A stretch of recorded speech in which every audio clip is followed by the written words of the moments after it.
Yap, selamat datang kembali di channel YouTube saya di segmen 1 jam belajar bersama ini. Terima kasih untuk kawan-kawan yang sudah ikut membaca bersama atau tadarus bersama sejak bagian pertama kemarin, yang bagian pendahuluan. Hari ini kita sudah memasuki bagian ketiga dari buku Kekerasan Budaya Pasca 65 karya dari Wijaya Herlambang.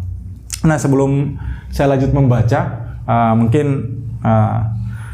buat teman-teman yang ada di luar sana, saya nggak henti-hentinya mengingatkan apabila teman-teman tertarik untuk ikut sama-sama tadarus kali ini, jangan lupa beli bukunya biar asik juga, karena meskipun saya bacakan secara full buku ini, tapi kan tidak seperti juga kita ketika membaca sambil mendengar, sambil mencatat gitu, mencatat beberapa bagian yang kita rasa penting. Karena kalau sejujurnya di buku ini saya sejak bagian awal, karena ini buku saya pribadi, ada beberapa catatan-catatan yang saya rasa penting, ya bisa saja untuk saya gunakan mencari referensi selanjutnya. Nah, jadi untuk kawan-kawan ya kalau mungkin pengen mempelajari lebih jauh lagi, ya silakan beli juga bukunya. Di bagian ketiga ini Wijaya Herlambang, seperti dikatakan di bagian pendahuluan buku ini, dia menyajikan analisis tentang pembentukan ideologi kebudayaan anti komunis dengan meninjau ulang dinamika kebudayaan dan politik baik sebelum maupun sesudah peristiwa 30 September 1965. Seperti judulnya di sini dia seperti judul bagian ketiga ini, pembentukan ideologi anti komunisme dan bangkitnya liberalisme di panggung kebudayaan. Nah, jadi itu yang akan kita bahas, yang akan kita baca bersama hari ini. Sambil kalian mempersiapkan diri untuk ikut tadarus bersama, jangan lupa bikin kopi, dan yang merokok silakan merokok.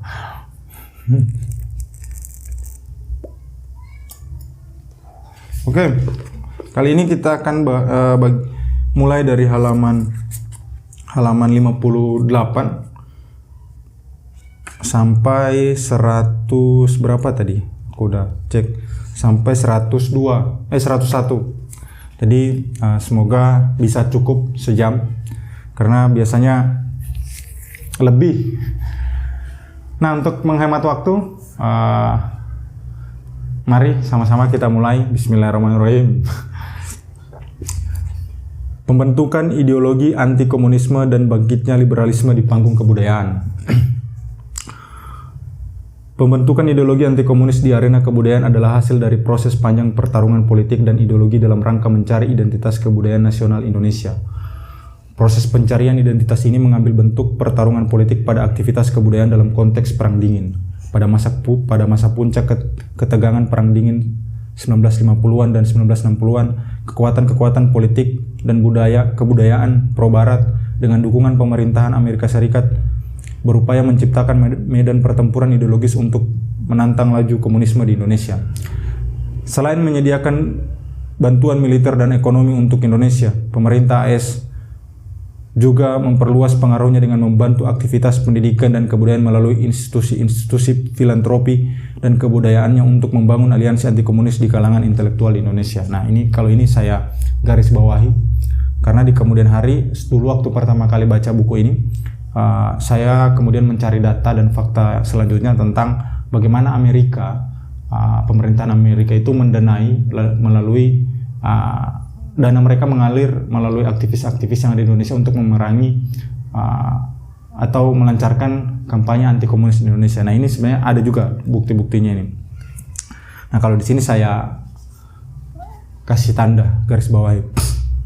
Nah, gagasan untuk menggunakan kebudayaan sebagai alat propaganda merupakan bagian dari kebijakan politik luar negeri Amerika Serikat untuk melawan komunisme di seluruh dunia. Strategi kebudayaan ini yang awalnya difokuskan di negara-negara Eropa dan Amerika Serikat, kemudian diperluas ke negara-negara Afrika, Amerika Latin, dan Asia, termasuk Indonesia. Inilah yang disebut oleh Francis Stonor Saunders sebagai Perang Dingin Kebudayaan. Langsung maupun tidak, pengaruh Amerika Serikat dalam perang melawan komunisme di Indonesia secara khusus terlihat dalam oposisi sayap kanan, terutama faksi sayap kanan militer, Partai Sosialis Indonesia, Partai Masyumi, dan yang paling penting, para seniman dan intelektual anti-komunis. Strategi untuk menggunakan budaya sebagai instrumen agresi terhadap komunisme telah disadari dan dilaksanakan di banyak negara, termasuk di Indonesia, terutama oleh CIA melalui CCF yang bermarkas di Paris. Pengaruh CCF secara khusus ditujukan kepada sekelompok individu yang diantaranya memegang posisi berpengaruh dalam aktivitas sosial, kebudayaan, dan politik sebelum peristiwa 30 September 1965 terjadi. Dalam konteks inilah, pembentukan ideologi anti-komunisme terutama yang didasari oleh ideologi liberalisme barat dan juga atas pertimbangan keagamaan dimengerti oleh para pendukungnya sebagai ujung tombak melawan komunisme. Bahasan bab ini akan difokuskan pada bagaimana ideologi anti-komunis digencarkan dan dibangun oleh para pendukung liberalisme barat di Indonesia beserta aliansi internasional mereka, terutama CCF yang merupakan underbow CIA. Dan bagaimana gagasan inti CCF diadopsi dan dijadikan dasar manifest kebudayaan 1963 untuk membangun kebudayaan dan ekonomi yang berorientasi liberal. Agenda politik Amerika dan CCF di panggung Indonesia. Bangkitnya kekuatan nasionalis dan komunis di Asia pada akhir Perang Dunia II telah memaksa Amerika Serikat untuk bersiaga dan memperluas pengaruhnya di negara-negara Asia termasuk Indonesia. Kepentingan Amerika Serikat dipicu setidaknya oleh dua faktor. Pertama, kesadaran mereka tentang kekayaan alam Indonesia yang berpengaruh pada kepentingan strategis Amerika Serikat. Misalnya, Indonesia saat itu berpotensi memproduksi 20 miliar barel minyak. Kedua, kewaspadaan mereka terhadap pesatnya pertumbuhan PKI sejak 1950, partai komunis terbesar di Asia di luar Cina. Hanya 2 tahun setelah partai ini tercerai-berai menyusul peristiwa Madiun 1948. Pada 19 Desember 1948, 3 bulan setelah berhasil meredam gerakan komunis, pasukan revolusioner Indonesia juga berhasil mempertahankan diri dari agresi militer Belanda kedua yang ditujukan untuk menjatuhkan pemerintahan Soekarno-Hatta. Menyusul kegagalan agresi militer itu, pemerintah Belanda mendapat kecaman luas dari PBB dan masyarakat internasional. Belanda mendapat tekanan dari Amerika Serikat dan dunia internasional untuk melakukan negosiasi lanjutan dengan Indonesia. Dan hasilnya, sebuah konferensi antara Indonesia dan Belanda digelar pada Desember 1949 yang dikenal dengan nama Konferensi Meja Bundar. Buah dari konferensi ini memang pengakuan kemerdekaan Indonesia, namun harga yang harus dibayar untuk itu juga sangat mahal, yakni kewajiban menjamin kepentingan ekonomi Belanda dengan cara Indonesia harus menerima Belanda sebagai penguasa sementara di Papua Barat dan Indonesia harus membayar utang Belanda yang sebagiannya adalah biaya perang dengan Indonesia. Dengan persetujuan ini, Belanda dapat mempertahankan kendali atas perusahaan-perusahaan mereka di Indonesia, dan pada saat yang sama, hubungan Amerika Serikat Indonesia mulai terbangun. Pada 1950-an, saat kebijakan politik luar negeri Indonesia di bawah Presiden Soekarno kian dekat dengan blok komunis, menyusul pesatnya perkembangan PKI, para pemimpin PSI dan Masyumi juga mulai membangun hubungan dekat dengan Amerika Serikat. Sebagian diplomat Indonesia yang terlibat dalam lobi politik dengan Amerika Serikat pada saat itu adalah para tokoh PSI seperti Syahrir, iparnya Sujatmoko, Mangun-Diningrat, dan khususnya Sumitro Jojo Hadikusumo, dekan Fakultas Ekonomi Universitas Indonesia. Pada kunjungannya tahun 1949 yang disponsori oleh Ford Foundation ke School of Advanced International Studies di Washington, Sumitro menjelaskan kepada hadirin tentang visi ekonominya, yaitu akses bebas terhadap sumber daya Indonesia dan insentif yang cukup bagi investasi korporat asing. Sebagaimana dicatat oleh Simpson, Sumitro juga mengatakan pada para pejabat Rockefeller Foundation bahwa harapannya adalah mereorganisir Departemen Ekonomi UI seiring dengan garis kebijakan Amerika Serikat dalam kaitannya dengan riset dan organisasi. Pada periode yang sama, Sujatmoko juga berbicara di hadapan hadirin di New York dengan menawarkan Indonesia yang terbuka terhadap kerjasama yang saling menguntungkan dengan Barat. Pada 1951, rencana Sumitro menjalin kolaborasi dengan institusi-institusi pendidikan di Amerika Serikat dengan dukungan lembaga-lembaga donor seperti Rockefeller dan Ford Foundation akhirnya terlaksana. Antara 1951 sampai 1955 saja, sekitar 900 mahasiswa Indonesia dari berbagai disiplin menerima beasiswa untuk pelatihan teknik di Amerika Serikat. Strategi Sumitro ini sesuai dengan rencana Amerika Serikat untuk menyediakan dana bagi mahasiswa-mahasiswa Sumitro untuk mempelajari doktrin ekonomi Amerika Serikat. Dengan harapan bahwa doktrin ini kelak akan diimplementasikan di Indonesia, program pendidikan ekonomi yang disponsori Amerika Serikat ini dimaksudkan untuk memperluas pengaruh Amerika Serikat dan menyingkirkan komunisme di Indonesia. Pada 1952, Dian Rush kepada Rockefeller Foundation yang telah menjadi Menteri Luar Negeri Amerika Serikat memunculkan gagasan untuk memperluas pengaruh Amerika Serikat melalui program pendidikan dan pelatihan. Rush menyatakan, agresi komunis tidak saja mengharuskan orang-orang Amerika dilatih bekerja di Timur Jauh, tapi juga harus membuka fasilitas pelatihan kita untuk menambah jumlah teman-teman kita di wilayah Pasifik. Proposal Rush disambut oleh Paul Hoffman, kepala Ford Foundation, untuk segera diimplementasikan di Indonesia dengan melibatkan beberapa universitas terbaik di Amerika Serikat seperti MIT, Cornell, Berkeley, dan Harvard. Mahasiswa Indonesia yang dikirim ke Cornell dan universitas lainnya atas beasiswa Ford Foundation ini diantaranya adalah Subroto, Muhammad Sadli, Ali Wardana, Ali Budiarjo, dan istrinya Miriam Budiarjo, saudara perempuan Sujatmoko. Wijojo Nitisastro dan Emil Salim. Di Amerika Serikat, para sarjana Indonesia ini bekerja erat dengan kepala proyek Indonesia Modern dari Cornell, George Cahin, Guy Pauker dari Rand Corporation, orang yang sangat berpengaruh dalam militer Indonesia seperti akan dibahas pada bab 5. Dan para ekonom seperti Ben Higgins, Charles Kindleberger, dan Paul Samuelson.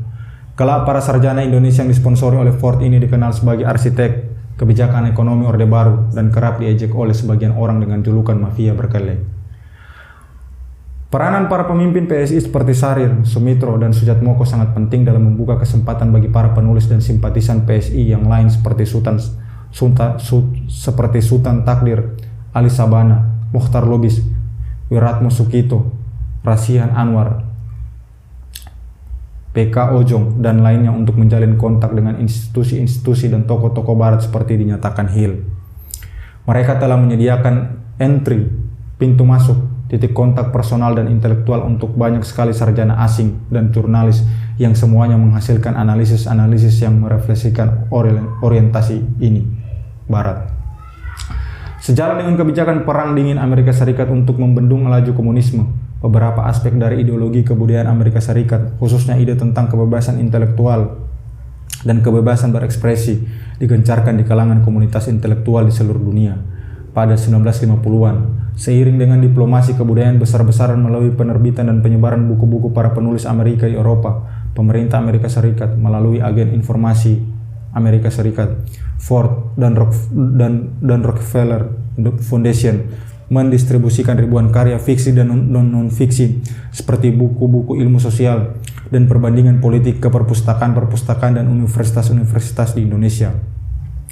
Diplomasi kebudayaan ini merupakan bagian dari kampanye Amerika Serikat untuk mempromosikan tujuan politik kapitalis mereka. Seperti dicatat Simpson, kampanye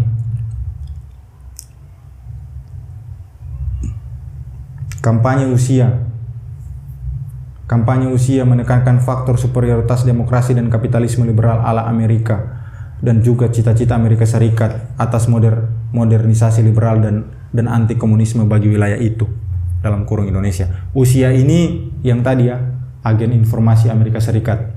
Jadi kampanye usia menekankan faktor superioritas demokrasi dan kapitalisme liberal ala Amerika dan juga cita-cita Amerika Serikat atas modernisasi liberal dan anti komunisme bagi wilayah itu. Yang dimaksud dari wilayah itu adalah Indonesia.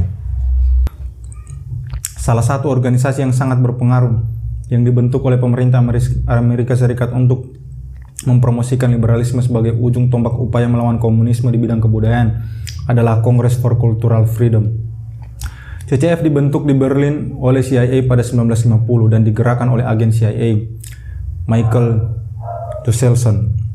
Misi utama CCF adalah untuk melepaskan tautan kaum intelektual dan seniman di seluruh dunia dari komunisme yang dikendalikan oleh unit khusus CIA yang dikenal nama OPC atau Office of Policy Coordination, kantor koordinasi kebijakan, yang dikepalai oleh Frank Wisner di bawah komando Direktur CIA Allen Dulles. Bersama dengan sahabatnya seorang komponis Rusia anti-komunis Nicholas Nabokov, dan editor sayap kanan dari majalah kebudayaan Der Monat bernama Melvin Lasky. Josselson dipercaya oleh para petinggi CIA untuk menggerakkan CCF sebagai bagian dari program Covert Action atau aksi terselubung. Dengan proposal yang diajukan Josselson kepada OPC, markas besar menyalurkan dana awal berjumlah $50.000 Amerika Serikat untuk menggelar kongres pertama CCF dan selanjutnya terus menerima dana puluhan juta dolar dari CIA hingga awal 1960-an, yang sebagian sekitar $7 juta Amerika juga berasal dari Ford Foundation. Ntar pasang rokok dulu.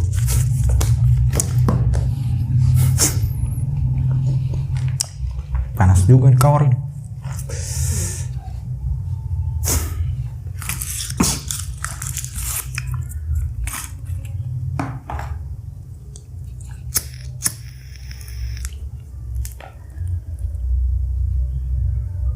Oh ya, sebelum lanjut, semoga kawan-kawan yang mulai ikut tadarus ini ada beberapa yang mulai tercengang. Karena ada beberapa sebelumnya kejadian yang kita tidak sadari merupakan warisan dari kampanye kebudayaan yang dilancarkan Orde Baru ini, tapi kita anggap itu sesuatu yang wah biasa aja, ini palingnya bla bla bla. Nah, ini yang menjadi menarik dari buku dari Wijaya Herlambang ini, karena dia mengungkap hal-hal yang sebelumnya menjadi kebiasaan yang kita anggap sesuatu yang oh ini memang udah seperti itu. Nah, oke, lanjut.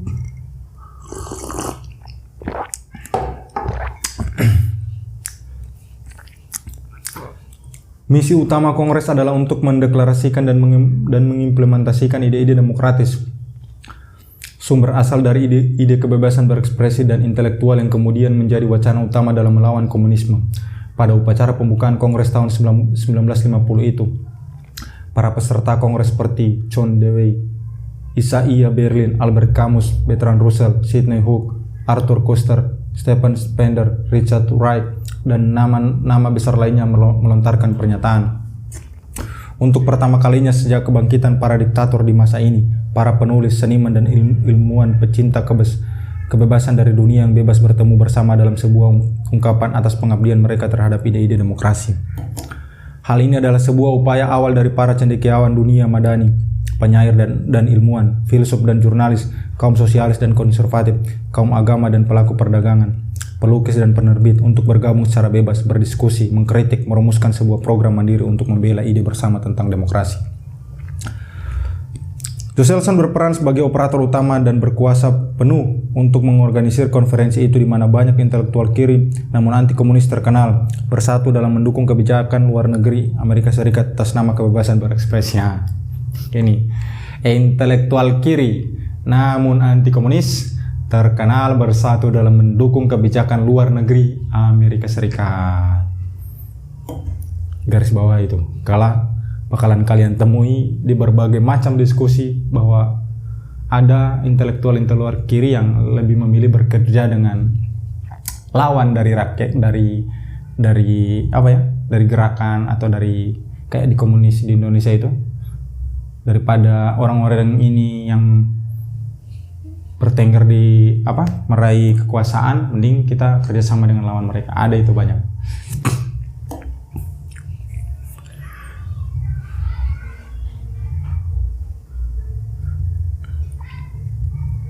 Oke, lanjut. Dana CIA ini mendorong terbitnya ratusan buku dari berbagai penulis yang berasosiasi dengan atau bersimpati pada Kongres dan tujuan-tujuannya. Terlebih lagi, CCF juga menerbitkan lebih dari 20 majalah kebudayaan prestisius, termasuk diantaranya A Canter, Partisan Review, New Leader, Previews Prancis, Preuves Prancis, Cuaderno Spanyol, Der Monat Jerman, Quadrant Australia. Namun demikian, tak lama setelah Kongres itu sukses digelar di Berlin, Frank Wisner memutuskan untuk memindahkan markas CCF ke Paris atas alasan-alasan keamanan. Para tokoh sayap kiri anti komunis yang bersatu di dalam CCF ini, sadar atau tidak, telah menerima begitu saja tawaran CIA untuk menjunjung gagasan yang mereka banggakan, kebebasan berekspresi. Dalam kajiannya, Saunders menyatakan bagaimana gagasan liberalisme anti komunisme yang dipromosikan oleh kaum intelektual melalui CCF telah dimanipulasi oleh CIA untuk kepentingan ekonomi politik Amerika Serikat.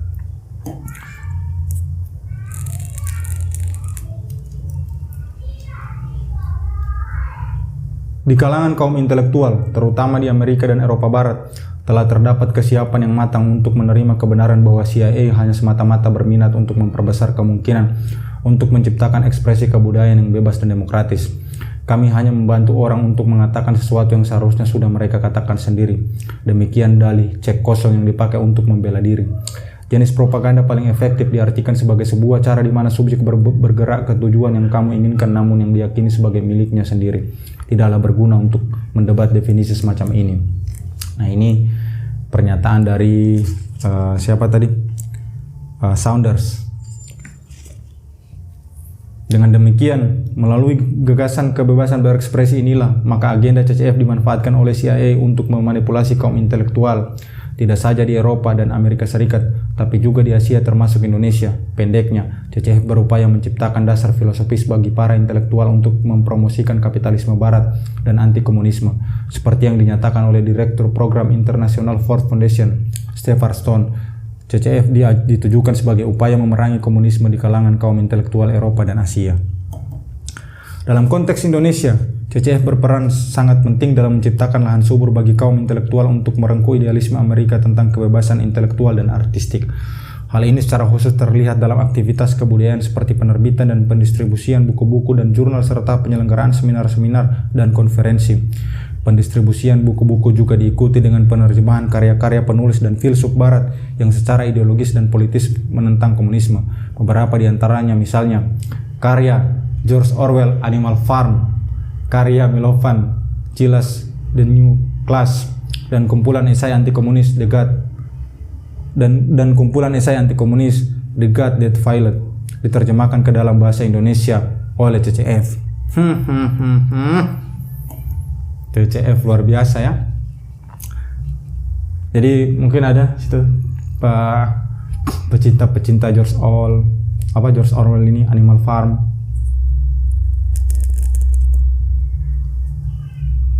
Berdasarkan penelitian dari Wijaya Herlambang ya ini didanai oleh Amerika dengan kepentingan terselubung dari CIA. Salah satu jurnal kebudayaan Indonesia yang paling aktif dalam merespon diplomasi kebudayaan Amerika Serikat adalah Konfrontasi. Didirikan pada 1954, Konfrontasi secara reguler mempublikasikan terjemahan esai dan sastra dari sumber-sumber internasional. Redakturnya adalah para simpatisan PSI seperti Sultan Takdir Ali Sabana, Befuit, dan Hazil Tansil. Konfrontasi kemudian menjadi media untuk apa yang disebut Pulsar sebagai lalu lintas kebudayaan antara Indonesia dan Barat dalam kaitannya dengan pencarian identitas kebudayaan Indonesia dalam konteks nasionalisme pasca perang. Walaupun Konfrontasi didirikan secara independen dari pengaruh asing seperti CCF dan diplomasi kebudayaan Amerika Serikat secara umum, namun jurnal itu memiliki kesejajaran dengan tujuan-tujuan diplomasi kebudayaan Amerika Serikat. Seperti ditujukan oleh Pulsar, walaupun Konfrontasi mengeluarkan pernyataan bahwa ia tidak mewakili pandangan para redakturnya, jurnal ini ternyata secara implisit dan konsisten merefleksikan pandangan internasionalisme yang berorientasi Barat sesuai dengan sikap partisannya pada PSI. Pulsar juga mencatat bahwa dari kelompok studi yang dibentuk di lingkaran Konfrontasi, interaksi antara intelektual di simpatisan PSI dan tokoh-tokoh kebudayaan internasional menjadi lebih berkembang melalui diskusi-diskusi kebudayaan yang diadakan secara rutin. Hal ini pada gilirannya memungkinkan mereka untuk menjalin kontak dengan CCF. Simpatisan PSI yang lain, khususnya Mokhtar Lubis, pemimpin redaksi harian Indonesia Raya, juga sangat berpengaruh dalam membangun jaringan dengan Barat. Walaupun bukan redaktur Konfrontasi, Lubis adalah anggota dari kelompok studi jurnal tersebut dan memiliki hubungan dekat dengan para pemimpin PSI seperti Syahrir dan Sumitro. Jaringan Lubis lainnya adalah lembaga pers liberal internasional bernama IPI, International Press Institute, tempat ia menjadi anggota pada 1951. Walaupun bermarkas di Zurich, IPI dikenal sebagai lembaga yang disponsori Amerika Serikat. Lubis secara rutin hadir dalam pertemuan-pertemuan IPI yang didanai oleh Asia Foundation dan menjadi ketua Komite Nasional IPI Indonesia. Dia juga menjalin kontak dengan para diplomat AS seperti Kepala Pelayanan Informasi Amerika Serikat, Willard Hanna, seorang sarjana Amerika dan pakar sejarah, budaya, dan politik Indonesia. Dengan jaringan yang ia bangun bersama para elit PSI, Lubis menjadi akrab dengan CCF dan akhirnya bergabung dengan organisasi itu pada 1954, setahun sebelum Kongres pertama CCF di Asia pada Februari 1955. Ketika CCF menyelenggarakan Kongres di Asia untuk pertama kalinya, Mokhtar Lubis dan simpatisan PSI lainnya seperti redaktur konfrontasi Sultan Takdir Ali Sabana diundang untuk ikut serta dalam konferensi itu.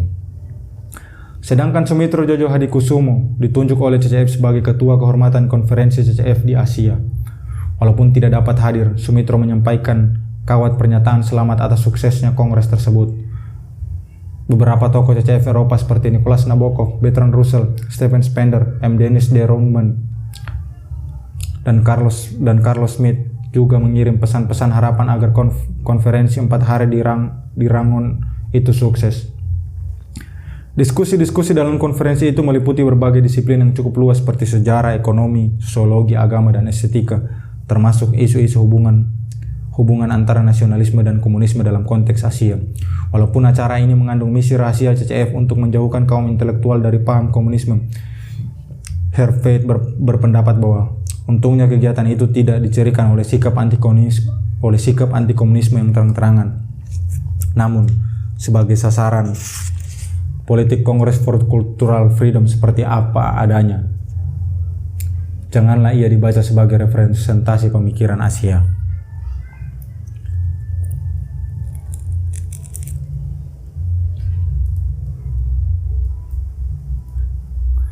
Menyusul terselenggaranya konferensi Asia Afrika KAA di Bandung 2 bulan setelah konferensi CCF Asia, konfrontasi menerbitkan pidato Richard Wright, seorang penulis sayap kiri anti komunis kulit hitam dari Amerika Serikat yang saat itu sedang berada di Indonesia untuk menghadiri KAA atas sponsor CCF. Wright, salah satu penulis dalam antologi esai anti komunis The God, Dead Violet, adalah salah satu perwakilan dari diplomasi kebudayaan Amerika Serikat yang langsung mengadakan diskusi dengan para penulis anti komunis dalam kelompok studi jurnal konfrontasi segera setelah digelarnya KAA. Volzer berpendapat bahwa pidato Wright di kelompok studi konfrontasi mengenai masalah-masalah sosial politik di Amerika Serikat dan rasa simpatinya kepada orang dan bangsa-bangsa tertindas di seluruh dunia diletakkan dalam kerangka ideologi kiri non-komunis yang selama ini sudah dianut oleh Angkatan 45 di Indonesia. Angkatan 45 adalah istilah yang secara formal diperkenalkan oleh kritikus sastra H.B. Yassin pada 1951 atas apa yang dirujuknya sebagai para penulis dalam lingkaran gelanggang, suplemen sastra dari majalah Siasat. Banyak simpatisan PSI seperti penyair Khairil Anwar, keponakan Syahrir yang meninggal pada 1949, Sujat Moko, Asrul Sani, Rifai Apin, Usmar Ismail, Wiratmo Sugito, Mokhtar Lubis, H.B. Yassin, dan lain-lain menulis untuk Siasat dan Gelanggang. Pada Oktober 1950, kelompok Gelanggang mendeklarasikan pandangan mereka dalam sebuah pernyataan yang dikenal dengan nama Surat Kepercayaan Gelanggang, yang menyatakan bahwa kebudayaan pada dasarnya bersifat universal dan harus bebas dari sekat-sekat politik dan ideologis. Dengan kata lain, seperti yang diyakini Yassin, inti gagasan kelompok Gelanggang ini adalah humanisme universal yang percaya bahwa pembangunan kebudayaan Indonesia harus dimengerti dengan cara yang sama seperti pembangunan kebudayaan dimanapun, khususnya Eropa. Pandangan ideologis ini juga berpengaruh dalam jurnal konfrontasi, terutama terlihat dari bagaimana jurnal ini mengekspos para pembacanya kepada pemikiran kebudayaan Barat dan membangun jaringan intelektual mereka. Lebih lanjut, pidato Richard Wright pada kelompok studi konfrontasi adalah cerminan dari kerangka kerja kebudayaan yang sudah dikenal di lingkaran konfrontasi, konsep humanisme universal.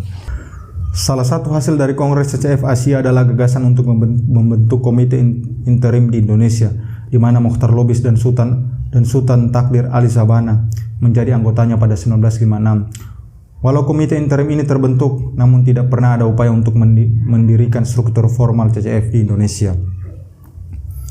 Hal ini terutama disebabkan oleh alasan politis di mana para aktivis perlu memperhitungkan tindakan politik yang mungkin akan diambil oleh rezim Soekarno jika mereka secara terbuka menuruti tujuan-tujuan program CCF. Seperti dibilang Sultan Takdir Ali Sabana, tidak ada kemungkinan untuk mendirikan organisasi CCF secara formal di Indonesia.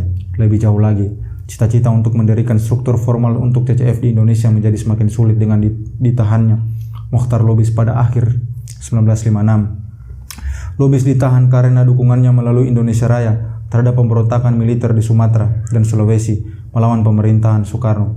Gerakan itu yang kemudian berujung pada pemberontakan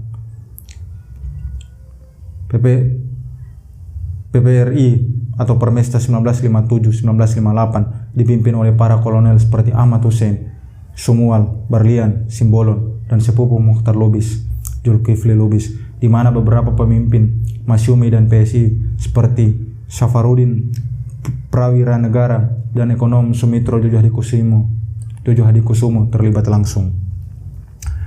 Penyebab utama konflik di antara para kolonel yang didukung oleh banyak pemimpin PSI dan Masyumi dengan pemerintah pusat ini disebabkan oleh ketidakpuasan di kalangan para pemimpin militer daerah dengan para atasan mereka dan pemimpin nasional di Jakarta, dan berakar pada ketimpangan kemakmuran antara pejabat pemerintah pusat dan mereka yang berada di daerah-daerah luar Jawa. Pada saat itu sebagian besar teritori di luar Jawa dikuasai oleh komandan-komandan militer lokal yang berusaha memperoleh keuntungan finansial dengan cara menyelundupkan hasil bumi setempat seperti karet, kopra, minyak mentah yang kebanyakan dikirim ke Singapura.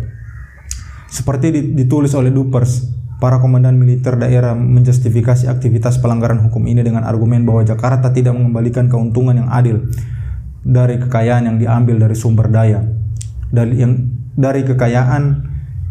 dari sumber daya alam kepulauan luar, terutama royalti ladang minyak di Sumatera dan Kalimantan. Selanjutnya, pemerintah Amerika Serikat melalui CIA juga terlibat langsung menyediakan logistik dan senjata kepada para pemberontak yang ditangani oleh Sumitro dan Simbolon. Karena keterlibatan para pemimpin mereka seperti Sumitro Djoko dan Safarudin Prawira Negara dalam pemberontakan PRRI, Permesta, Partai PSI dan Masyumi dilarang oleh Presiden Soekarno pada 1960. Saat para pemimpin terkemuka PSI lainnya seperti Sari dan Subadio Sastro Satomo dipenjarakan, Sumitro lari ke luar negeri dan berhasil membangun jaringan bawah tanah yang diberi nama GPI, Gerakan Pembaharuan Indonesia, untuk menjatuhkan pemerintahan Soekarno.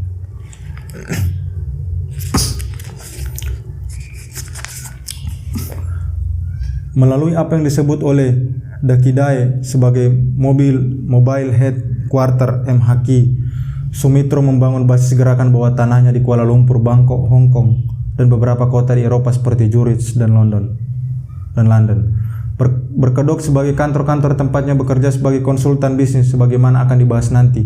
Sebagian besar dari anggota jaringan ini juga merupakan anggota organisasi pemuda underbau PSI, Gemsos, Gerakan Mahasiswa Sosialis, yang kelak akan memainkan peran penting dalam menjatuhkan pemerintahan Soekarno.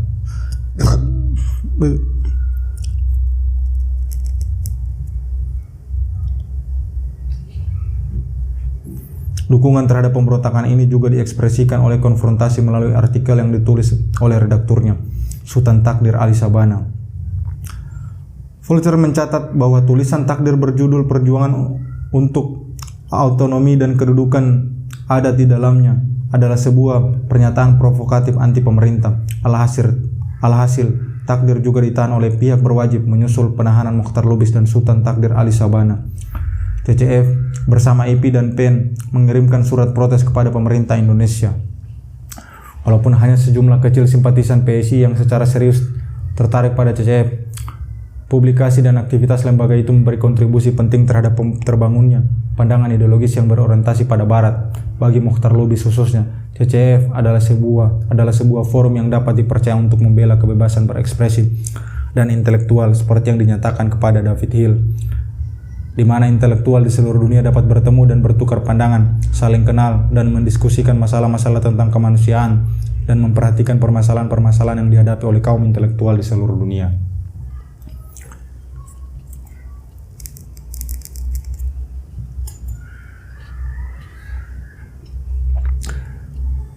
Simpatisan PSI lainnya seperti Rosihan Anwar, PK Ojong, HB Yasin, Wiratmo Sukito, dan Sujatmoko juga aktif mendukung aktivitas CCF di Indonesia melalui distribusi buku-buku yang disponsori CCF, majalah, pamflet, karya sastra, diskusi, dan seminar kebudayaan pada akhir 1950-an dan awal 1960-an.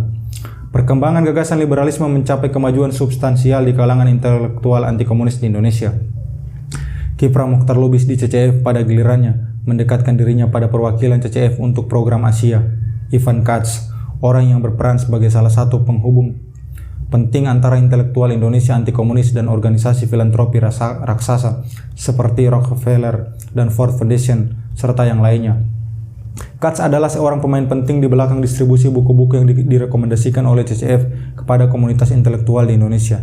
Misalnya karya-karya eksistensialis anti-komunis Albert Camus dan Miguel de Unamuno. Inilah strategi halus yang disarankan Katz kepada markas besar CCF di Paris dalam rangka menyebarkan pengaruhnya tetapi tanpa memicu kecurigaan pemerintahan Soekarno seperti dinyatakan secara sinis oleh Coleman. Dalam masyarakat yang berangsur tercengkram oleh psikosis kolektif yang dikendalikan oleh pemimpin karismatik, CCF mengadopsi rumusan untuk Eropa Timurnya terhadap Indonesia dan para intelektualnya yang mengalami demoralisasi. Yang dimaksud Coleman sebagai intelektual yang mengalami demoralisasi jelas adalah mereka yang resah dengan arah pemerintahan Soekarno yang kian condong ke kiri. Dalam lingkaran ini, Katz menemukan lahan sempurna untuk menyebarkan inti gagasan kapitalisme barat atas nama kebebasan yang diagungkan oleh CCF di bidang kebudayaan. Katz terus mengirimkan buku-buku kepada Mokhtar Lubis yang saat itu sedang menjalani masa tahanan kedua 1961-1966 bersama para pemimpin oposisi yang lain dari Masyumi dan PSI seperti M. Natsir dan Syahrir. Selama Lubis di penjara, CCF melalui tangan Claire Holt menerjemahkan karyanya Senja di Jakarta ke dalam bahasa Inggris yang terbit dengan judul Twilight in Jakarta 1963. Katz juga mengirimkan buku-buku dan majalah yang terperoleh kepada 20 perpustakaan di Indonesia dan kepada lebih dari 100 intelektual termasuk Habib Yasin, PK Ojong, Rosian Anwar, dan kepada generasi penulis anti-komunis yang lebih muda seperti W.S. Rendra, Gunawan Muhammad, Taufik Ismail, Suhoki, dan kakaknya Arif Budiman.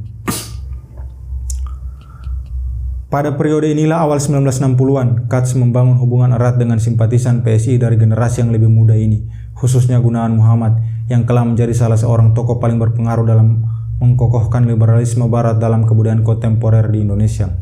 Seperti yang akan saya bahas nanti di bab ini, hubungan erat antara Katz dan Gunawan diekspresikan melalui korespondensi.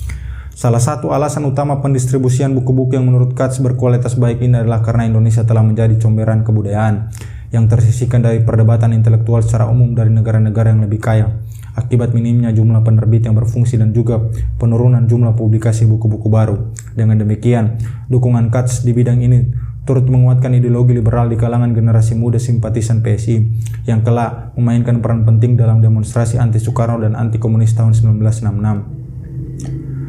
Walaupun CCF tidak memiliki komite formal di Indonesia, ketertarikan untuk mengoleksi materi bacaan tersebut telah mendorong para intelektual muda ini berasosiasi dengan CCF.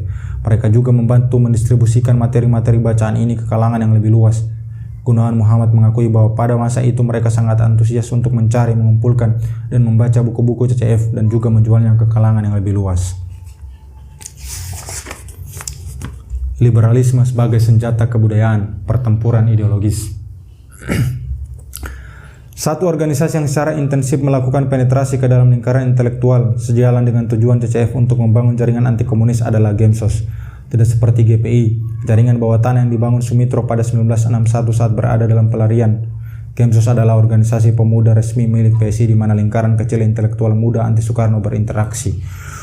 Walaupun sudah berdiri sejak 1955, Gemsos tidak pernah dapat meraih dukungan besar khususnya dari kalangan mahasiswa. Gemsos tidak menjadi organisasi yang berpengaruh, paling tidak sampai 1961 ketika Soekarno membangun GPI. Baik Gemsos dan GPI memiliki pandangan yang sama dengan PSI, khususnya dalam upaya mereka menjatuhkan Presiden Soekarno dan aliansinya, yaitu PKI dan organisasi-organisasi afiliasinya, seperti Lekra dan LKN, Lembaga Kebudayaan Nasional, Sayap Kebudayaan PNI, Kendaraan Politik Soekarno. Menyusul pelarangan PSI pada 1960, aktivis Gemsos yang sebagian juga anggota GPI berupaya melakukan konsolidasi dengan membentuk kelompok studi yang berfokus pada situasi politik masa itu. Di antara intelektual yang aktif dalam kelompok studi ini adalah Jainal Jakse, Maruli Situnga, dan Suhoki. Anggota GPI lain seperti Yopi Lasut, Buli Londa, dan Heng Tombokan juga bergabung dan bekerja sama membangun kontak dengan para perwira militer dan akademisi anti Soekarno dari UI dalam diskusi-diskusi yang biasanya dilakukan di bilangan Cikini, Jakarta. Kelompok studi Gemsos juga secara intensif dimotori oleh generasi simpatisan PSI yang lebih tua yang selama ini terlibat dalam aktivitas kebudayaan CCF seperti Wiratmo, Sukito, Sujatmoko, Sarbini, Rosian Anwar, termasuk ekonom yang disponsori Ford Foundation untuk studi di Amerika Serikat, Muhammad Sadili.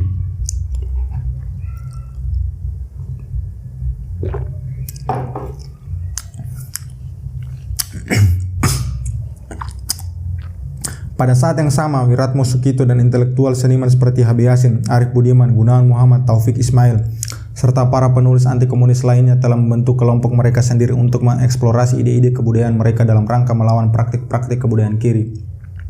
Para penulis ini yang kebanyakan sudah akrab dengan paham kebebasan artistik dan intelektual sebagaimana diturunkan dari deklarasi CCF 1950 di Berlin, merumuskan ideologi kebudayaan mereka untuk dikontekstualisasikan dalam arena politik kebudayaan Indonesia yang pada masa itu didominasi oleh kaum kiri. Majalah Kebudayaan Sastra merupakan media utama bagi para penulis anti komunis untuk mengekspresikan pandangan-pandangan kebudayaan mereka.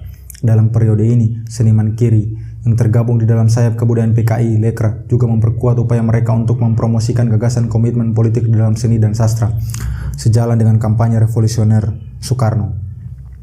Akibat dari meningkatnya aktivitas kiri ini, pada 17 Agustus 1963, para penulis dan seniman anti komunis termasuk Habib Yasin, Wiratmo Sukito, Gunawan Muhammad, Arif Budiman, Taufik Ismail, dan lainnya mengambil keputusan krusial dan bersikap tegas membela keyakinan mereka dengan mendeklarasikan pernyataan anti komunis mereka. Manifest Kebudayaan yang hampir secara eksklusif ditulis Wiratmo Sukito dan dipublikasikan di majalah sastra. Dalam situasi inilah apa yang disebut oleh Fulcher mengutip Claire Holt sebagai perdebatan besar kebudayaan antara penulis sayap kiri dan sayap kanan menjadi semakin tajam. Ntar rokok kedua dulu.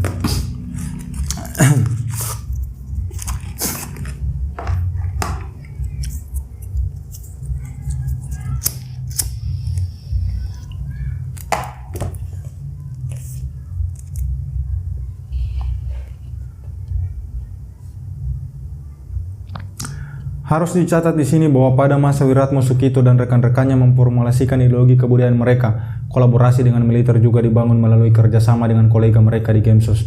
Pendekatan awal dari kolaborasi antara tokoh-tokoh kebudayaan anti komunis dan militer terjadi, paling tidak 2 bulan sebelum Manifest Kebudayaan dideklarasikan. Ketika itu, sastrawan anti komunis Iwan Simatupang mengundang rekan-rekannya termasuk Gunawan Muhammad, Syahwil, Abah Satri Asnin, dan Bur Ruswanto ke kediamannya untuk bertemu dengan tokoh SOKSI, Sentral Organisasi Karyawan Sosialis Indonesia, organisasi buruh bentukan Angkatan Darat, untuk menandingi organisasi buruh PKI, SOPSI, Sentral Organisasi Buruh seluruh Indonesia. Angkatan Darat bikin organisasi buruh sosialis. Pertemuan itu dimaksudkan untuk merencanakan pembentukan sebuah organisasi kebudayaan dengan dukungan militer. Walaupun pertemuan ini tidak membuahkan hasil konkret, namun bisa dipakai sebagai indikasi awal keterlibatan militer dalam aktivitas kebudayaan. Seperti kata Fulcher, mungkin pada saat inilah Wiratmo Sukito dan rekan-rekannya mulai terlibat dalam kerjasama dengan SOKSI. Dalam kaitannya dengan kolaborasi ini, Fulcher secara jelas mencatat bahwa aliansi antara para aktivis liberal dan militer sudah muncul saat Manifest Kebudayaan dideklarasikan pada 1963. Lingkaran kebudayaan dan intelektual anti-lekra yang sudah merupakan bagian dari proses polarisasi terseret masuk ke dalam pengaruh militer dan muncul ke permukaan dengan dukungan rahasia dari militer bahwa kelompok yang mewakili kepentingan kebudayaan anti-komunis melakukan pameran kekuatan pada akhir 1963. Pada bulan-bulan setelah deklarasi Manifest Kebudayaan, perdebatan antara Lekra dan para pendukung Manifest mencapai titik puncaknya. Para penulis Lekra secara galak menyerang pendukung Manifest melalui tulisan-tulisan mereka yang kebanyakan diterbitkan di koran yang berafiliasi dengan PKI seperti Harian Rakyat dan Bintang Timur. Manifest Kebudayaan 1963 adalah bentuk nyata perlawanan langsung Manifest Kebudayaan 1963 adalah bentuk nyata perlawanan langsung para aktivis liberal terhadap agresi kebudayaan kiri. Pada titik inilah bahwa gagasan kebebasan berekspresi menjadi konsep paling ampuh untuk melawan kecenderungan totalitarianisme pemerintahan Soekarno dan partai pendukungnya yakni PKI dengan Lekra sebagai sayap kebudayaan dan PNI dengan LKN sebagai sayap kebudayaan. Senjata ideologis ini yang terinspirasi dari ide-ide CCF tentang kebebasan intelektual dan artistik secara efektif menyentuh titik saraf doktrin kiri politik sebagai panglima. Dengan demikian, persentuhan ideologis antara aktivis liberal Indonesia dan wacana liberalisme barat membuahkan sebuah wacana baru yang diformulasikan ke dalam neo-humanisme universal yang sukses memotivasi aktivis anti komunis untuk mengkonsolidasikan diri melawan kaum kiri. Kemiripan ideologis antara CCF dan Manifest Kebudayaan dapat dilihat secara jelas pada deklarasi kedua kelompok tersebut. Deklarasi CCF Manifesto of Intellectual Liberty yang pertama kali dinyatakan di Berlin pada 1950 menyebutkan, kami berpendirian bahwa tidak ada ras, bangsa, kelas, atau agama yang dapat mengklaim sebagai satu-satunya yang berhak untuk mewakili gagasan kebebasan, tidak juga berhak untuk menafikan kebebasan kelompok lain atau kredo atas nama cita-cita yang paling agung atau tujuan tertinggi, bagaimanapun juga. Pada acara penutupan kongres pertama itu, para hadirin seperti James Burnham, Reinhold, Lionel Trilling, Arthur Schlesinger, Peter Viereck, Raymond Aron, dan Hendrik Brookmans menyatakan kebudayaan hanya dapat ada di dalam kebebasan dan kebebasan itulah yang dapat membawa pada kemajuan kebudayaan. Tidak jauh berbeda, Manifest Kebudayaan menyatakan, bagi kami, kebudayaan adalah perjuangan untuk menyempurnakan kondisi hidup manusia. Kami tidak mengutamakan salah satu sektor kebudayaan di atas sektor kebudayaan yang lain. Pada dasarnya, titik kemiripan pada kedua pernyataan itu terletak pada keyakinan akan kebebasan, di mana kebebasan tersebut tidak boleh dan tidak bisa disubordinatkan pada kepentingan atau cita-cita yang paling agung atau tujuan tertinggi, yang dalam konteks Indonesia saat itu adalah cita-cita politik revolusi melalui apa yang disebut Vulture sebagai lalu lintas kebudayaan. Proses pencarian formula kebudayaan Indonesia pasca perang dalam kerangka liberalisme menemukan fondasi ideologisnya dalam Deklarasi Manifesto of Intellectual Liberty di Berlin. Kedua manifesto tersebut sebenarnya tidak semata-mata dimaksudkan untuk membela kebebasan berekspresi, melainkan secara implisit berfungsi sebagai senjata kebudayaan untuk melawan gagasan komunisme yang pada 1960-an, seperti juga di banyak negara lain, mendominasi arena kebudayaan Indonesia. Goldman mencatat, CCF dengan kata lain melakukan apa yang mereka bisa untuk mempertahankan humanisme liberal, tetap hidup di dalam kediktaturan Indonesia dan mencoba untuk mendobrak terisolasinya para intelektual mereka. Pengaruhnya terlihat jelas dalam Manifest Kebudayaan bulan Agustus 1963. Dalam praktiknya, konsep kebebasan dalam humanisme universal dimaksudkan sebagai senjata untuk menandingi gagasan komitmen politik di dalam seni. Menariknya, konsep kebebasan berekspresi yang diasosiasikan dekat dengan paham I art for I art. Apa ini? Seni untuk seni. Bahasa apa ini? Sebagaimana dikecam oleh para penulis Lekra. Ulangi. Menariknya, konsep kebebasan berekspresi yang diasosiasikan dekat dengan paham seni untuk seni itu, sebagaimana dikecam oleh para penulis Lekra dalam perdebatan era 1960-an, justru dikritik oleh H.B. Yassin, salah seorang pendukung humanisme universal itu sendiri. Menurutnya, humanisme universal memang menekankan pada pentingnya seni, tapi bukan berarti konsep itu anti rakyat. Yassin percaya bahwa humanisme universal berupaya mencapai nilai-nilai kemanusiaan yang dapat berlaku pada seluruh umat manusia, atau dengan kata lain, nilai-nilai kemanusiaan absolut. Namun, dalam konteks tekanan politik dari para penulis sayap kiri era 1960-an, jelas hal itu adalah sebuah upaya dari para pendukung Manifest Kebudayaan untuk menciptakan ruang kebebasan berekspresi yang lebih leluasa, khususnya dalam penciptaan sastra. Hal ini pada gilirannya membawa mereka mengambil langkah menjadi kelompok intelektual non-partisan, dan tentunya pada masa itu dilihat oleh kaum kiri berpotensi menjadi rintangan bagi perjuangan politik mereka. Paham politik non-partisan para penulis liberal ini dalam pandangan Gunan Muhammad adalah sikap yang umum dianut oleh para pendukung Manifest Kebudayaan.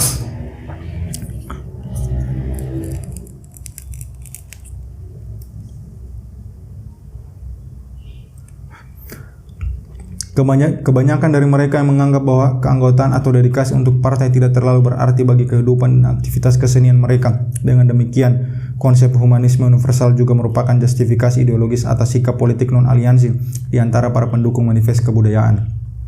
Dengan kata lain, manifesto tersebut berfungsi sebagai dasar legitimasi atas proses depolitisasi aktivitas kebudayaan. Para penulis kiri baik yang secara resmi bernaung dalam Lekra maupun yang tidak seperti Pramudia Anantatur, Bakri Siregar, Jubar Ajub, dan lainnya mengkritik keras gagasan non-partisan tersebut.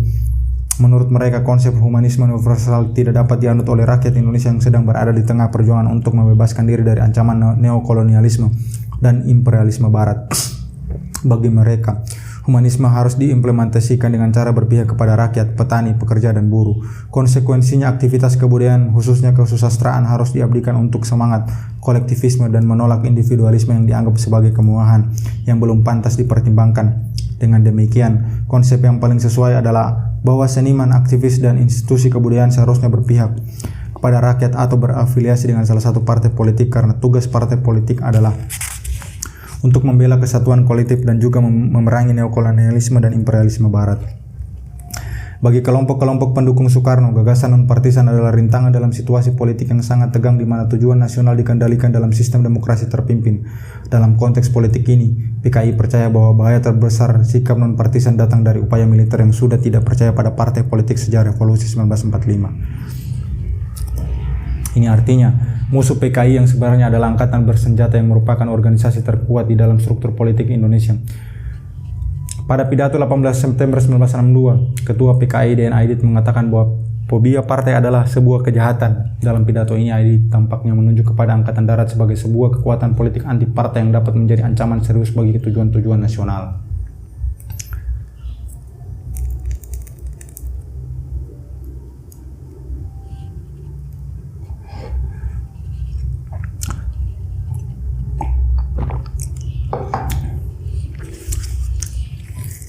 Perseteruan ini akhirnya menggiring militer untuk berkolaborasi dengan aktivis kebudayaan liberal yang juga menentang gagasan-gagasan komunis. Kolaborasi antara aktivis kebudayaan liberal dan Angkatan Darat di bawah Komando Jenderal Nasution menjadi semakin jelas dengan diselenggarakannya KKPSI, Konferensi Karyawan Pengarang se-Indonesia, pada Maret 1964. Sebagian besar keperluan logistik termasuk transportasi dan akomodasi untuk konferensi ini disediakan oleh Angkatan Darat militer. Militer juga mengirim perwakilan mereka untuk ambil bagian dalam komite konferensi.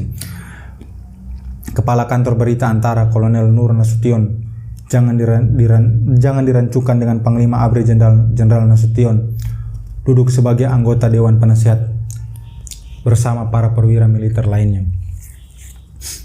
Sebagian pengamat percaya bahwa kekuatan politik para pendukung manifest kebudayaan 1963 tidak terlalu penting. Benedict Anderson misalnya menyatakan bahwa PKI dan sayap kebudayaannya, Lekra, semakin banyak menciptakan musuh, termasuk para pendukung manifest kebudayaan yang secara politis tidak memiliki kekuatan.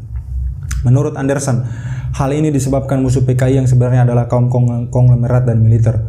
Walaupun analisa ini benar, namun akan lebih akurat untuk menyatakan bahwa wacana ideologis yang dibangun oleh para pendukung manifest kebudayaan dengan dukungan dan akomodasi kekuatan militer serta pemerintah Amerika Serikat membuat kekuatan politik di belakang gerakan kebudayaan ini real dan sangat memengaruhi pembentukan wacana anti komunis di kemudian hari. Setelah berlangsung aksi saling balas tulisan di media massa antara para penulis penyokong manifest kebudayaan dengan para penulis Lekra, pada 8 Mei 1964 atau 2 bulan setelah konferensi KKPSI, Presiden Soekarno melarang manifest kebudayaan dan aktivitas mereka di seluruh Indonesia karena basis ideologisnya. Humanisme universal dilihat oleh Soekarno dan aliansi kirinya sebagai bahaya bagi arah politik bangsa, yakni melanjutkan revolusi untuk melawan kekuatan-kekuatan kolonial. Alhasil, para pendukung manifest bergerak di bawah tanah sambil tetap memelihara kontak dengan CCF. Sebagian dari mereka menghadapi konsekuensi politis. Yasin dipaksa mundur dari posisinya sebagai dosen UI, sementara Wiratmo Sukito dipecat dari posisinya sebagai penyiar radio nasional RRI. Arif Budiman ingat bahwa setelah dipecat dari RRI, Wiratmo bersama para aktivis Gemsos dan GPI memperkuat aliansi mereka dengan petinggi-petinggi militer untuk menjatuhkan rezim Soekarno. Tak dapat diragukan bahwa CCF melalui program kebudayaan dan pandangan ideologisnya berperan penting dalam membangun dan mensponsori pandangan anti komunisme di arena kebudayaan Indonesia. Manifest Kebudayaan 1963 merupakan petunjuk kuat atas pengaruh liberalisme Barat yang tertanam di lingkaran PSI.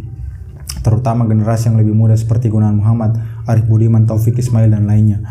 Akibatnya, seperti dicatat oleh Janet Steele, CCF mulai memusatkan perhatian pada para aktivis muda ini yang telah menandatangani dokumen manifesto.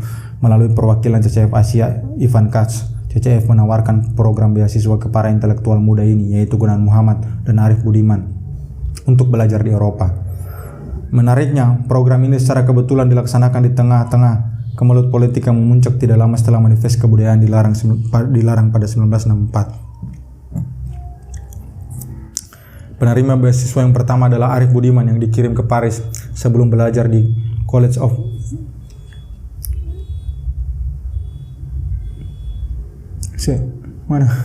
Penerima beasiswa yang pertama adalah Arif Budiman yang dikirim ke Paris sebelum belajar di College of Europe di Bruges, Belgia.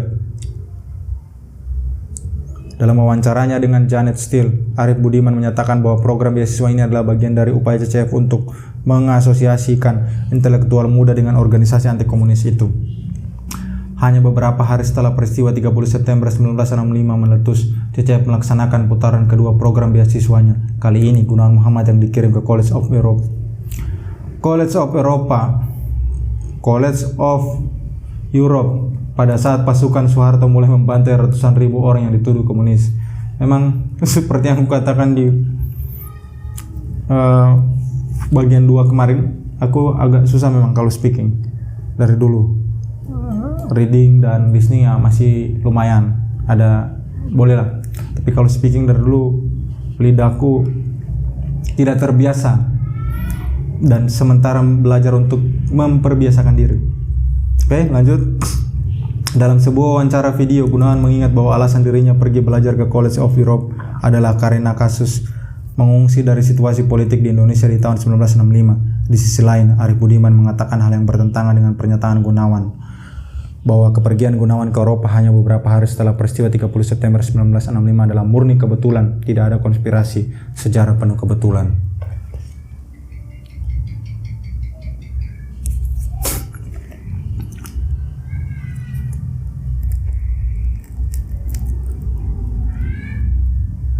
Oke, lanjut. Bangkitnya liberalisme dan peran lanjutan CCF. Perkembangan selanjutnya dari peran CCF untuk memperluas diplomasi kebudayaan Amerika terjadi tak lama setelah pembunuhan massal terhadap orang-orang yang dituduh komunis oleh militer Indonesia di bawah komando Jenderal Soeharto dan sekutunya. Pada April 1966, koran New York Times menerbitkan seri artikel yang mengekspos hubungan aliran dana antara CIA dan CCF. Para pejabat pemerintah Amerika Serikat seperti agen CIA James Angleton, diplomat Charles Bohlen, bahkan Menteri Luar Negeri Dian Rush tidak berhasil membujuk para redaktur New York Times untuk membatalkan cerita itu.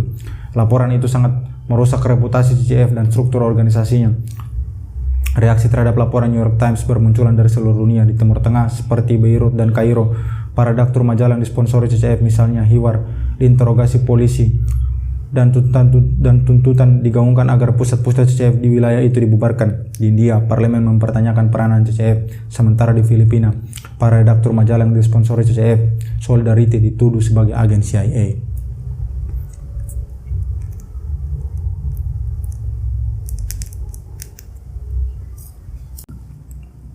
Di Indonesia, sebagian penandatangan manifest kebudayaan 1963 yang buta soal hubungan CCF-CIA seperti Taufik Ismail tertegun saat mengetahui bahwa asosiasi mereka dengan CCF ternyata merupakan bagian dari operasi CIA. Mokhtar Lubis menolak keras segala tuduhan bahwa dirinya merupakan bagian dari operasi CIA. Yang lain seperti Gunawan Muhammad dan Arif Budiman hanya membisu tentang kasus ini. Di Eropa, aktor-aktor terpenting di belakang CCF seperti Michael Dusselson masih berharap dapat bertahan dalam krisis itu, sementara Nicholas Nabokov melakukan upaya terakhir untuk menutup-nutupi konspirasi itu dengan menyebarkan pernyataan bahwa CCF tidak pernah mendapatkan dukungan, baik langsung maupun tidak, dari sumber-sumber rahasia. Namun nasi sudah menjadi bubur. Terkuaknya skandal dukungan finansial CIA kepada CCF memaksa pengunduran diri Michael Dusselson dari CCF, yang lalu disusul dengan dibubarkannya CCF dan dibentuknya organisasi baru bernama International Association for Cultural Freedom (IACF) yang mengadopsi program-program CCF.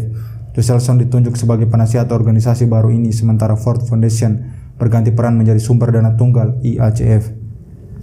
Walaupun IACF dibentuk untuk menghapus jejak hubungan CIA dengan CCF, peran CCF selama puluhan tahun sebelum ekspos yang dilakukan New York Times pada 1966 ini tetap memberi kontribusi penting bagi terbentuknya basis ideologi praktik kebudayaan di Indonesia yang bertujuan tidak saja untuk menghancurkan komunisme, namun juga mencitrakannya sebagai setan tirani dan ancaman terhadap kebebasan berekspresi.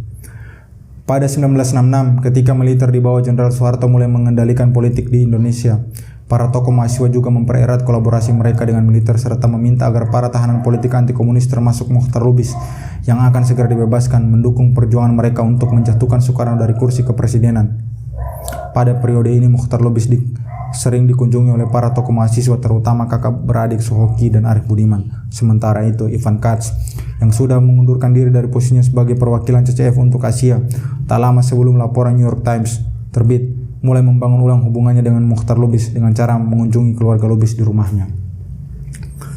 Pada suatu saat ketika Arif Budiman mengunjungi Lubis di penjara, Arif meminta Lubis untuk membantunya mendirikan majalah sastra baru untuk mengakomodasi suara para penulis anti komunis, khususnya para pendukung Manifest Kebudayaan 1963. Lubis setuju untuk menjadi pemimpin redaksinya. Pada Juli 1966, 2 bulan setelah bebas, edisi perdana majalah sastra itu diluncurkan dan diberi nama Horizon. Hampir semua redakturnya adalah para penandatangan Manifest Kebudayaan seperti H.B. Yasin, Arif Budiman, Zaini, Taufik Ismail, dan D.S. Mulyanto. Walaupun nama Gunawan Muhammad juga dimasukkan sebagai redaktur di kemudian hari, dia bukan pendiri majalah itu karena pada waktu itu sedang belajar di Eropa. Horizon terbit di bawah manajemen Yayasan Indonesia yang diketuai oleh Mochtar Lubis dan kemudian menjadi apa yang disebut oleh Hill sebagai nexus dan media ekspresi estetik para penulis anti komunis dan mahasiswa yang menyatakan diri sebagai Angkatan 66. Pada periode ini para penulis muda anti komunis mulai menerbitkan karya-karya mereka di Horizon sebagaimana akan saya bahas di bab berikutnya. Cerpen-cerpen yang terbit di Horizon antara 1966-1970 sangat dipengaruhi oleh gagasan humanisme universal, di mana konflik psikologis para tokohnya menjadi faktor utama dalam menaturalisasi kekerasan terhadap kaum komunis. Horizon tampil sebagai majalah sastra paling berpengaruh terutama pada periode awal Orde Baru yang melaluinya kesusastraan Indonesia distandarisasi.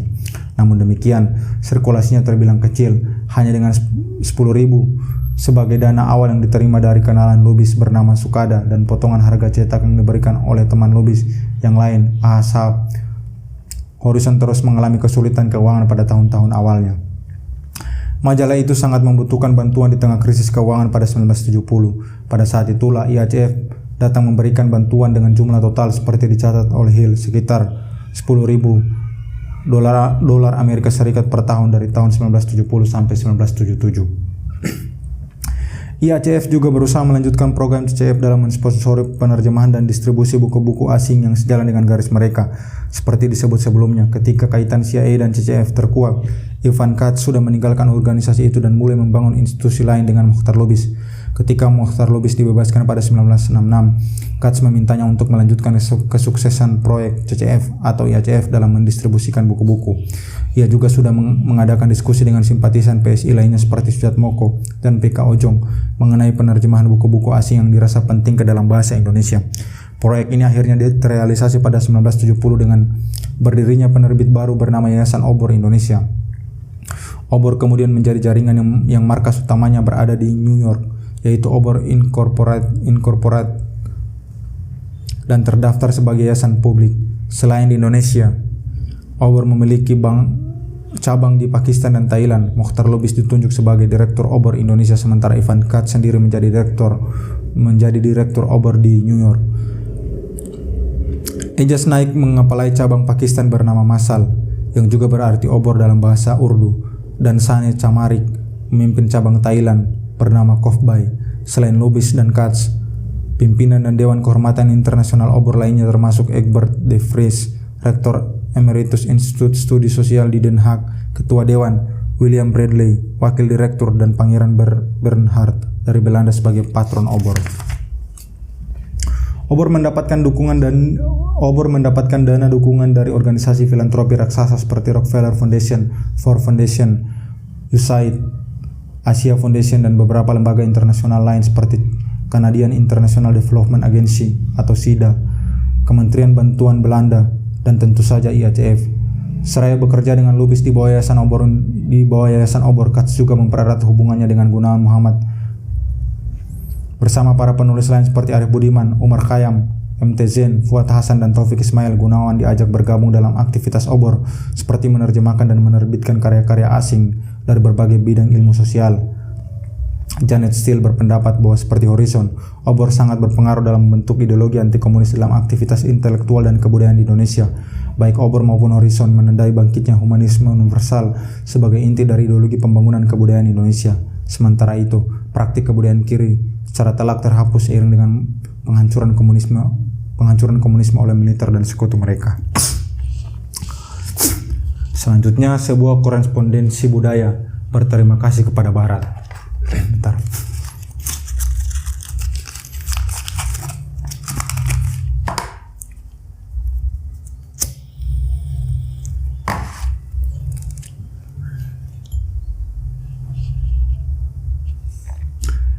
Pada saat Obor dibentuk, Katz dan Gunawan Muhammad sudah menjadi sahabat dekat di samping sebagai rekan kerja.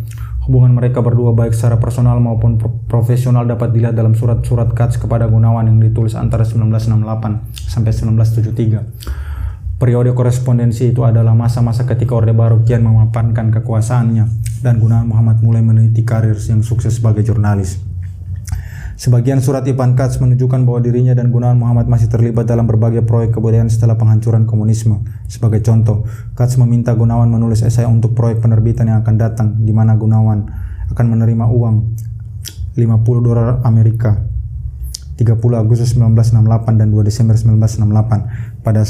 Pada surat selanjutnya, 17 Oktober 1968, Katz menulis bahwa ia dikabari oleh Arif Budiman bahwa Gunawan mengalami kesulitan menggarap esainya. Ia bertanya apakah Gunawan masih membutuhkan waktu untuk menyelesaikan tulisannya. Bisa terbaca dari surat-surat itu, Katz memperlihatkan perhatian personal yang besar baik kepada Gunawan maupun Arif Budiman, seperti mengirimkan ucapan selamat kepada Arif Budiman yang baru mempunyai bayi 2 Desember 1968 dan memperlihatkan perhatian yang besar atas kesehatan istri Gunawan 14 November 1973. Hal ini mungkin tidak relevan dalam kaitan dengan pembentukan jaringan kebudayaan anti komunis ini, namun isi surat-surat ini menunjukkan bahwa hubungan pertemanan dan pekerjaan telah terbangun dengan baik sekali antara ketiganya. Dalam sebuah surat lain, Katz meminta Gunawan menulis sebuah esai lagi yang akan diterbitkan di Jurnal Kebudayaan Australia, Quadrant, yang disponsori oleh CCF 23 April 1969. Tidak jelas dari mana Katz mengirimkan surat ini. Kelihatannya Katz sudah berada di Australia pada saat itu karena Gunawan dalam suratnya kepada Arif Budiman dari Brooks 17 Mei 1966 menyatakan bahwa Katz akan pindah dari markas CCF di Paris ke cabang baru CCF di Australia pada 1966. Gunawan juga menekankan bahwa dengan pindahnya Katz ke CCF Australia harapkan bahwa kerja akan lebih efektif dalam jarak yang lebih dekat. Dalam surat lainnya, Katz mengungkapkan rasa sedih atas wafatnya salah seorang penandatangan manifest kebudayaan, Trisno Sumarjo, pada 21 April 1969 dan meminta Gunawan menulis sebuah artikel tentang Trisno dan kontribusinya kepada kehidupan kebudayaan Indonesia 10 Mei 1969. Ungkapan simpati yang sama juga disampaikannya atas kematian Arif Budiman Suhogi dalam ekspedisi pendakian Gunung Semeru di Jawa Timur pada Desember 1969. Walaupun ada permusuhan pribadi yang tak terjembatani antara Suhoki dan Arif Budiman, namun keduanya memiliki pandangan ideologis yang sama, yaitu anti-Soekarnoisme. Mereka berdua juga terlibat aktif dalam lingkaran Sumitro dalam melawan PKI dan Presiden Soekarno. Sekitar 1963-1964 saat masih aktif dalam GPI-nya Sumitro Sekitar 1963-1964 saat masih aktif dalam GPI-nya Sumitro dan membangun jaringan dengan akademisi anti komunis di UI, Suhogi juga menjalin kontak erat dengan Nugroho Noto Susanto. Nugroho adalah salah satu tokoh militer dan akademik terpenting yang berperan sebagai penghubung antara militer dan aktivis mahasiswa dari Gemsus dan GPI. Sebagai tokoh militer, akademisi, dan tokoh kebudayaan, Nugroho Noto Susanto sangat berpengaruh dalam mengkonstruksi sejarah dan menciptakan narasi utama Orde Baru di mana PKI dituduh sebagai dalang di balik percobaan KUP 30 September 1965. Melalui Nugroho Noto Susantola, militer dapat membangun legitimasi budaya untuk aksinya menumpas kaum komunis seperti yang akan saya bahas di bab 5. Kembali ke topik sebelumnya, dengan mengungkapkan duka cita yang dalam atas kematian Gi, jelas bahwa Katz menganggap Gi sebagai bagian dari lingkaran Gunawan dan Arief Budiman walaupun kenyataannya terdapat permusuhan pribadi yang parah antara dua bersaudara itu. Mungkin salah satu surat terpenting yang menunjukkan dengan jelas pandangan Katz tentang arah yang harus dituju oleh intelektual Indonesia adalah surat bertanggal 20 November 1969. Di sini ia menekankan bahwa Indonesia harus mengikuti jalur yang ditempuh Prancis, terutama tentang bagaimana pemikiran-pemikiran asing akhirnya memberi kontribusi terhadap pembangunan tradisi pemikiran di Prancis. Ia yakin bahwa Prancis dapat menjadi contoh bagi Indonesia untuk membangun tradisi intelektualnya dengan cara menyambut hangat gagasan-gagasan asing seperti yang telah dilakukan Prancis. Hal ini berarti bahwa intelektual Indonesia harus menyadari bahwa kebudayaan modern Indonesia dibentuk atas bantuan atau pengaruh tradisi Barat. Katz ingin intelektual Indonesia membuat pernyataan atau mengakui bahwa kebudayaan modern mereka berakar di dalam semangat liberalisme Barat sebagaimana dikatakannya. Apa yang saya maksud adalah Indonesia mengambil akarnya di dalam akar sejarah kebudayaan bangsa-bangsa Eropa. Permintaan ini sebenarnya merupakan bagian dari instruksi kepada Gunawan Muhammad untuk melaksanakan sebuah proyek lagi di bawah bimbingan Katz. Gunawan diminta memilih karya penulis Barat yang sesuai dengan pandangan ideologis Gunawan sendiri untuk diterbitkan, yang akan diberi pengantar komprehensif oleh seorang intelektual Indonesia, dalam hal ini Gunawan Muhammad sendiri, agar dapat memberikan penghargaan Indonesia terhadap sejarah kebudayaan Barat. Surat Katz perlu dikutip aslinya di sini selain terjemahannya. Ada di sini bahasa Inggrisnya, tapi aku akan membacakan surat yang sudah diterjemahkannya. Saya ingin kamu memilih seorang pemikir Barat. Saya ingat kesukaanmu pada kamus. Pilih 40-60 halaman tulisannya.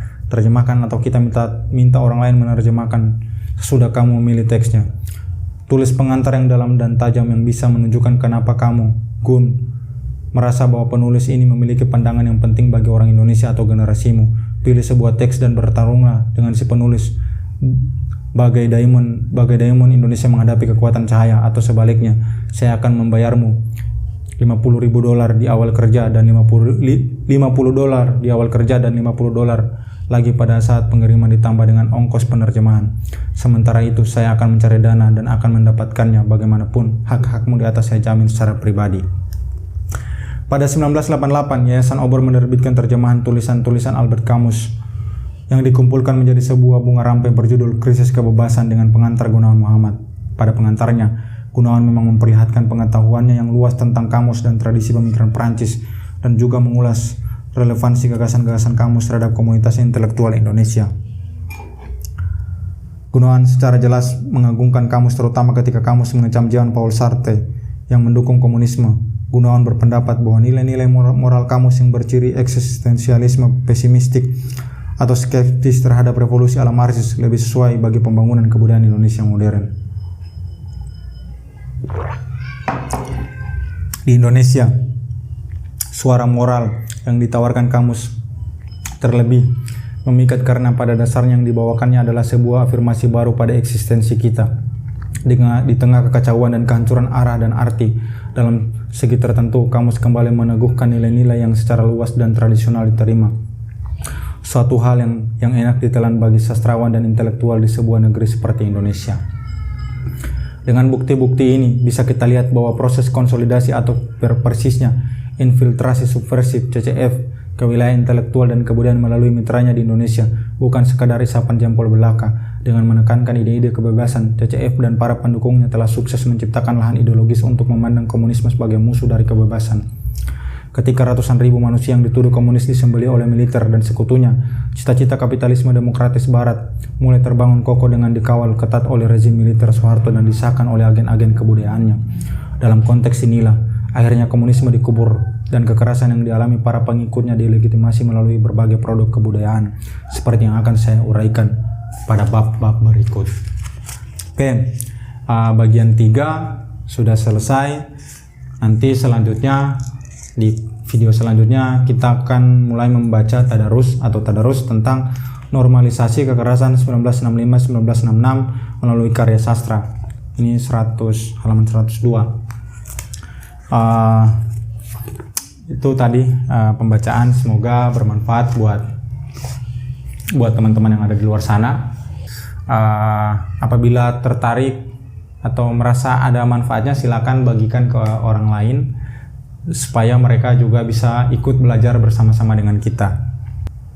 Demikian belajar bersama kita hari ini. Sampai jumpa di belajar bersama selanjutnya.